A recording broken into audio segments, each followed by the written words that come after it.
Delhi red fort సమీపంలో అతి భారీ పేలుడు సంభవించింది. సుమారు 10 మంది చనిపోయారు, 24 మందికి పైగా తీవ్ర గాయాలయ్యాయి. Hi, welcome to our channel keywords.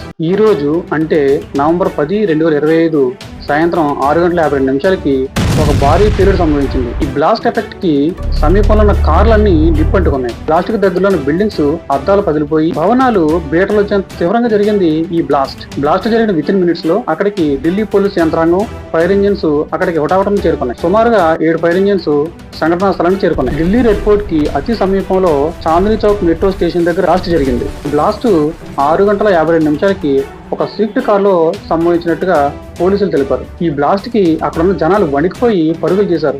ప్రాణం అంటే ఎవరికి భయం ఉంటే చెప్పండి. రెడ్ ఫోర్ట్ దగ్గర జరిగిన ఈ బ్లాస్ట్ ఉద్దేశపూర్వకంగా రిమోట్ కంట్రోల్ తో చేసినట్లుగా ఢిల్లీ పోలీస్ కమిషనర్ చెప్పారు. బ్లాస్ట్ కి సమీపంలో కేజెస్ ఆఫ్ బ్లాస్టింగ్ మెటీరియల్ దొరికింది. ఇది ఖచ్చితంగా ఉగ్రవాదుల దాడే. Thanks for watching the video. Please subscribe our channel.